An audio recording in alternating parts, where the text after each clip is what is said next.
What is good, everybody? Welcome to the Crossover Podcast here on the Gold Standard Podcast Network. I'm Rob Stats Guerrera. If you are new to the show, this is where we take a deep dive on the Niners' opponent of the week with someone that covers that team and knows them a hell of a lot better than I do. This week, of course, Seahawks week. That's why I'm sitting here with Dan Viennes of the Seahawks Forever podcast.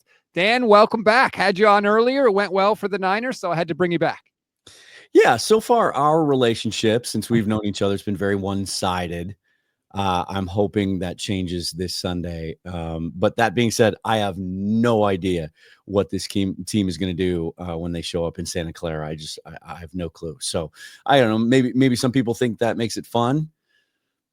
Man, it takes a little bit of the pressure off for me. But yeah, let's get it going.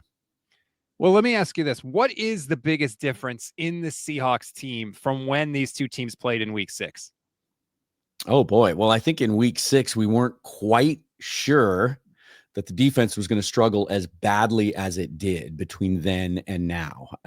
We could chalk a lot of it up to some guys who were just coming back from injury. We had that Monday night game against Detroit where they were all hurt, and then it took the next 2 or 3 games for them to come back. And we just weren't sure, right? How much of that was just learning a new scheme and new communication, new terminology, and guys getting on the same page. And then that became more evident as the weeks wore on, culminating in that Buffalo Bills game, which was just a debacle defensively. Saw some improvement against the Rams heading into the bye week. And then, some personnel changes again during the bye week. And so we'll see what kind of effect that has. Also, since the last time we saw you, I think the other thing is the offensive line was a concern, but it felt manageable at the time. That 49ers game kind of summed that up where, Nick Bosa had a ton of pressures, but didn't really get to Geno Smith. He was able to operate the passing game to some extent. They just couldn't run the football and they couldn't stop the run. We didn't know how bad that was either, but that continued to get worse as the weeks went along. Again, culminating in the game going into the break for the offense anyway against the Rams was one of the worst performances they've had. They gave up almost a 60% pressure rate. So those two things, pretty important things on a football team if you want to have any success. We feel a lot worse about today than we did the first time we played you going into that game on Thursday night. Okay, so that's interesting. Nick Bosa, just so maybe put your mind at ease, may not play in this game. He was extremely banged up last week. He called it the most painful game he's ever played in his career. And he was asked specifically, are you going to play this week? And he really said, I don't know. It's going to be close. So if he doesn't go, the 49ers will not get any pressure on Geno Smith. Like none. They cannot get pressure. If it's not him, it's nobody for the 49ers. Leonard Floyd has been a complete biscuit since he signed. It is dicey along that defensive line. And that's why I was so surprised. Like, you look at the first game, you mentioned it. The Niners stuffed the run. The Seahawks ran for 52 yards on 20 carries. I'm astonished at that. Do you expect the Seahawks run game to be better this time around? I don't know if it'll be better, but I think it'll be more balanced. We saw that against the Rams. The thing that drove me crazy about that 49er game is that was the game where they overreacted, where they just didn't try to run the ball enough in that Detroit game.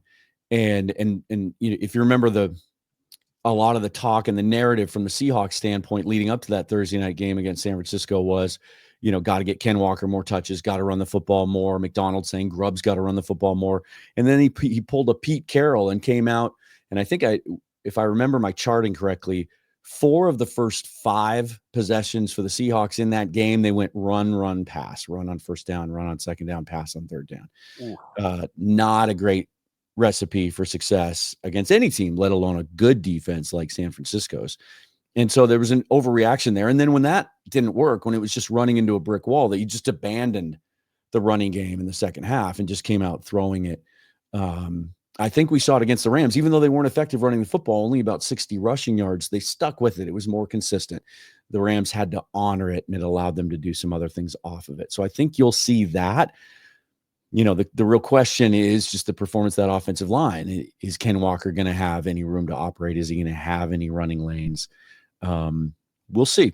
I think we're going to get Abe Lucas back. I think everything sounds positive that he's going to start on Sunday. What version of him we're going to get, I don't know, but it can't be worse than what we've been running out there at right tackle to this point.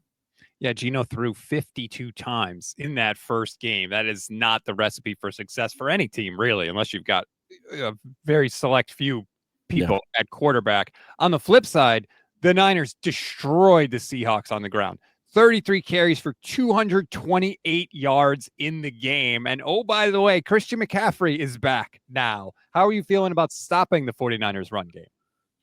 I don't know that you can ever look forward to stopping the run game when you play them with a healthy Christian McCaffrey. You can only hope to contain them, as the old adage would go, right? But I feel a lot better about their chances given the performance we saw against the Rams. The run fits were so much better, dramatically better in that game against a good running football team with a running back that came in as hot as anyone into that game, and really completely shut Kyron Williams.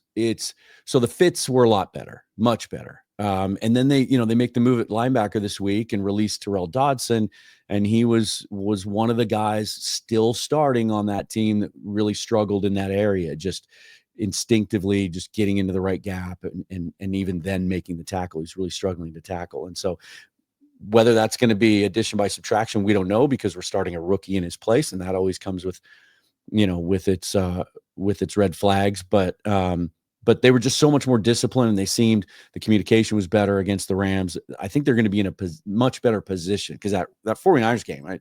That was the game where we had, clips on tape of 3 players going to the same gap at times. Jeez. The tackling, Jerome Baker, Jerome Baker was still starting an inside linebacker then. He was still on the team. That was pre-trade for Ernest Jones. And those 2 guys in particular, and Rayshon Jenkins, just absolutely struggled.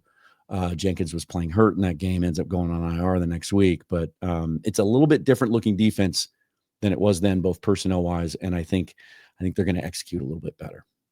What is the level of confidence in Mike Macdonald? Is this like, hey, it's his first year, he's still putting it together and we see signs and we're good? Or is it like, I don't know what this guy's exactly building here?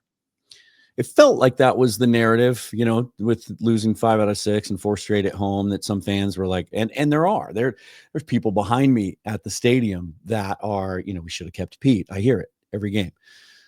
I saw a poll the other day, though, a pretty big poll on Twitter with a lot of respondents, and it was a little bit more in favor of Macdonald than I kind of thought, given the losing streak. It was about 75% to 25% that still felt confident in him. Personally, I think he is a legitimate football brain, and I think he's wired for this job, and I think he's figuring it out a little bit more as he goes along. I do think he was overwhelmed a little bit by everything that goes along with being a first-time head coach.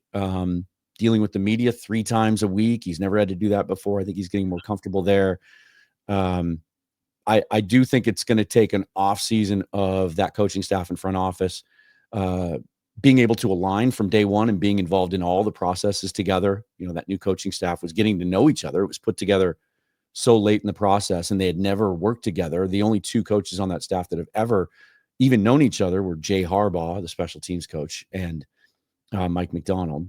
And so I think we're going to get a much better idea next year of whether John Schneider and Mike Macdonald can align on what this team needs and what Macdonald needs personnel wise to be able to play the style of play he wants to play. But I think I have a tremendous amount of confidence in him. I think he's the right guy. He just doesn't quite have the right horses. And it's pretty hard for anyone to come in here and win. You could bring Vince Lombardi back, and I don't know if he can win with that offensive line the way it's currently constructed.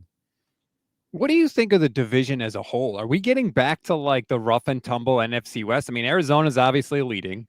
49ers have had a lot of success in recent years. The Rams obviously won a Super Bowl a couple years ago and are no pushovers. And now you're telling me if you think Seattle can build this thing, like, are we just in for dogfights in this division for the next 3, 4, 5 years? I think so. And I'm assuming that the Seahawks are going to improve that offensive line this offseason, and because I think they're close. I think if they fix that and give their quarterback a better chance, whoever that quarterback ends up being over the next 3 to 5 years, that they'll be in that. But Arizona is the team that I think really tilts it in favor of an overwhelming yes to your question, that they're better than I thought they were going to be. I thought they had 2 very good foundational drafts, the kind of drafts they needed to have, but I didn't necessarily think there was any wow in those drafts, any blue chip players. And I thought they'd really struggle on defense this year. But the way they've come together and that Drew Petzig offense, and I think we're seeing a little bit of a different Kyler Murray since the injury. Yep. Never been a huge Kyler Murray guy, but he's impressing me every week. That team's pretty legitimate. And then as long as, Les Snead and Sean McVay are running things in LA and John Lynch and Kyle Shanahan are in San Francisco, they're going to figure out a way, because it's not just about the blue chip players there. It's about how they draft. And you see the infusion of young talent on both those teams, especially in the middle rounds lately. And they're not going anywhere. So yeah, I think this division could be setting itself up to where it'll be one of the more interesting competitive divisions moving forward. All right. What do you got for me? What questions can I help you answer? How can I make you feel worse about this game? Oh, it's hard to find a crack. Like, you look at the record overall, you're like, how'd they lose that many games? And I know there's been key injuries, right? It's pretty hard to replace blue chip players, especially one that's so vital to what they do on offense there. But like, it just, sometimes a team, it doesn't seem to play up to the sum of its parts, right? For whatever reason, it's hard to put a thumb on or a finger on. What is it? What is this team? Feels like they're close, but then I expected them to play much better against Tampa Bay last week with Christian back, right? I didn't think that game was going to go down to the buzzer. What's the one thing holding this team back from being the team that most expected them to be? Special teams. They are awful on special teams. And I'm not saying like, oh, they're, bad. They're like the worst maybe I've ever seen in my entire life. It's every week, and it's always a new thing, right? One week it was the Rams getting a fake punt on them and giving up a first down there. Muffed punt last week against Tampa Bay. We saw Darrell Luter, same guy that got in the way of the punt in the Super Bowl, did the exact same thing, fumbled a punt, set the Buccaneers up for a touchdown, got them right back in the game. Against Seattle the first time, right? The kickoff return we saw. It's like special teams roulette. Like, how can they screw it up this week to make a massive play to get the other team back in the game? Every single week it happens. It is crippling to this team. And it's really the weakest part of the team, to be honest with you. The offense and the defense is okay, but the special teams is so bad that it makes up for it, so to speak. It's an interesting answer. I know early in the season there was some concern about the defense and about the new coordinators and how those two were working together, assuming that Brandon Staley is a coordinator as well. Sounds like he kind of is there, right? When you look for a weakness, looking at PFF grades and DVOA, you talked about issues on the defensive line. I know going into the last game, I'd hoped we could run the ball better against them because they weren't great against the run. Even now, I think PFF has them squarely in the middle. I think they're 15th or 16th against the run, but their coverage grade is number 1 in the NFL. And Demondre Lenore got the big deal this week, which is interesting to us here in Seattle because Reek Woolen's going to be eligible for an extension this offseason. Some people feel like that might be a data point. I was surprised that happened during the season than it happened earlier than it needed to. Were you? Oh, stunned, because the 49ers, most of the time, almost all of the time, wait till August and September to do deals. And it's infuriating, right? We saw it with Trent Williams. We saw it with Deebo Samuel. We saw it with Brandon Ayuk. Like, it was constant. And it was so frustrating because it's like, these guys are good. Pay them their money. And then out of the blue, we get this news this week about Deommodore Lenore. And it's great. He's the 12th highest paid corner, even with the new deal. That deal is going to age like wine because new guys are going to get signed and he's just going to get further and further down that list. He is having an all-pro season right now. That's how good he has played for this team. So to lock him up at 25 years old for the next 5 years, home run by the 49ers. I was stunned. Where are you on Brock Purdy these days? I know you're hard on him more so than some other people that I see that cover the 49ers. You praise him when he deserves to be praised, but you're not afraid to be hard on him either. Where do you stand on him as he enters into, I think this is the offseason he's eligible, right? He could sign an extension this coming offseason. Yeah. Where are you at with that? Yeah, it's weird, right? So last week he threw for 352 yards and 2 touchdowns and no picks.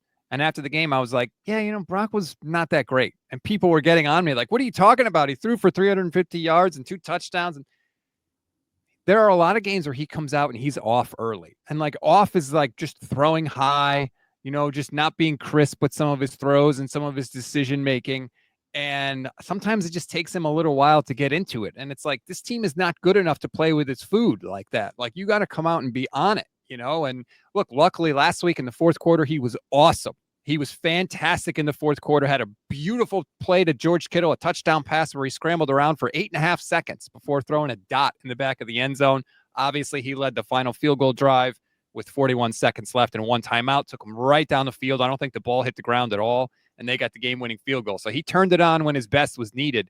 But there are a lot of games where it's, a tale of two halves, or he's just not quite the same on-target, on-time guy that we saw in 2023.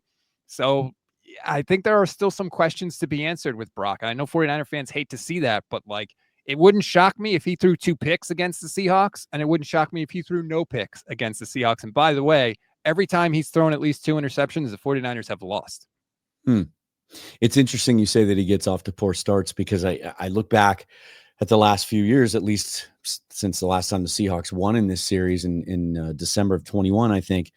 And especially the last 5 games, like the Seahawks seem like they kick the ball off and then they're down 10-0. Like they get off to these terrible starts in this series and have to dig their way out of it. Off the top of my head, the one game that I feel like they got off to their best start in the last 5 is the one that Drew Lock started down there. I remember the touchdown pass to DK early and the nice drive there. And it seemed like, okay, we got a chance, but my goodness, we seem to dig ourselves holes against this team. He has played well against the Seahawks in his career. Brock has. Even the first game he played in Seattle was a Thursday night game. He had broken ribs in that game, and he came out and still played well. Remember, that was the game where he did like the double fake screen, throw to Kittle over the middle. The one that everyone has copied since then. Yeah. And actually, Seattle, you guys did it to us. The next time we played, you used it for a touch. It's a great play. I've seen a couple other teams do it too. And every time it happens, someone will post it and go, "This is the greatest play call I've ever seen." And then everyone else in the comments jumps in and says, "Yeah, we've seen that before." Yeah, right. We did that. Brock is 4-0 against Seattle, almost a 70% completion rate, 8 touchdowns to just 2 interceptions. He has played well against you guys. And God, we need it. Like, the 49ers are in desperation mode. They cannot lose this game. That's the urgency you're going to see with the 49ers. The reason they had the fight on the sidelines last week after the third missed field goal is because they know they can't screw around. They have burned through their margin for error. I have targeted 3 games left on their schedule that are must win. This game is a must win game. The Miami game is a must win game. And the Bears game is a must win game because the other 5 games are incredibly difficult. We're talking Detroit. We're talking Buffalo in Buffalo. We're talking Green Bay in Green Bay. They've got another game against the Rams. And there's one more game that I can't think of now off the top of my head, but it's a difficult game for the Niners. So they have to beat the Seahawks. So you're going to get a desperate 49ers team this week. Well, I hope you get a desperate Seahawk team and a refreshed one coming off a bye, because and I think we might already be there anyway. Like, I've shifted my expectations a little bit over the last few weeks and what I'm focusing on. But if they lose this game Sunday, I think you can just stop talking about the playoffs, even as a possibility, especially they play 5 of their last 8 on the road. They've had a real favorable schedule when it comes to home and away so far, and they've squandered that. They've lost 4 straight at Lumen Field. That's kind of unheard of. So, yeah, if it doesn't go well Sunday, I think the narrative completely changes for most of the fan base that are still clinging to it, some hope that they can make the playoffs. For me personally, I think, the one thing that I'd love to see, because we don't know what the future is going to be here at the quarterback position. Like, you can throw a rock in any direction and find, legitimate reporting or speculation from both extreme ends of the spectrum, right? That they're going to move on completely and spend that money elsewhere and go younger at the position. Or Mike Holmgren just said yesterday on local radio, he thinks they're going to extend him and give him a new contract and keep him around longer. I mean, yes, please do that from my perspective.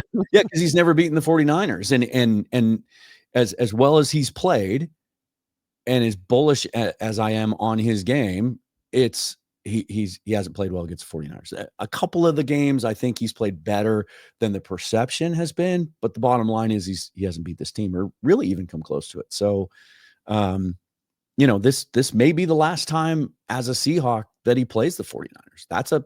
that's a realistic possibility. It'd be nice to see him get one because the dude works hard. I love his story. I love what he's come back from and what he, how he's persevered, but that's been the thorn in his side for sure. Final prediction on Sunday, who wins? See, this is why I don't bet on sports, right? Because the more I convince myself we don't have a shot, the better chance that we probably have. As I said at the beginning, I have absolutely no expectations. I don't know what this team is going to look like on Sunday, but if they play defense the way they did against the Rams, disciplined defense, assignment sound defense, and tackle better, and somehow, some way, coming out of the break, right, coming out of the bye with all of the self-scouting and evaluation that's being done, it sounds like we might see more under center, more play action game. And if Abe Lucas is back on Sunday and he's even 80% of what he was as a rookie, I was watching some tape yesterday of his first game ever as a pro, which was that Denver game after the Russell Wilson trade, right? That season opener. And then I watched some tape from his last game last year before he was put on IR, and he was clearly not healthy then. And even last year's version of Abe Lucas hobbling around on one leg is better than what we've been running out there. So anything closer to a healthy Abe Lucas pretty dramatically improves that offensive line. And if you can give Geno a chance and there's some semblance of a running game, I think they can compete. They just have to. This is where the difference in the overall talent of the rosters is, right? The margin for error is just so much thinner. The Seahawks have to play probably 90% of their best to even have a shot to win on Sunday. So you want a prediction, let's say, just because it'll make for more interesting comments and it'll score me some points with my viewers. Let's say coming out of the bye, the Seahawks find some answers and they win. For them to win, it would have to be kind of an ugly game, I think. Let's say 17-13. Let me just tell you, if the 49ers only score 13 points in this game, there will be open revolt in San Francisco. That would be terrifying. Yes. Let's hope that doesn't happen from my perspective. But this is why you need to check out Dan's work with the Seahawks Forever podcast and YouTube channel. The most objective analysis on his team. Dan, I thank you so much for the time. Tell people what they get if they subscribe to your channel. You get me, and thank you so much for pointing that out. That's, my old journalistic background. That's my aim.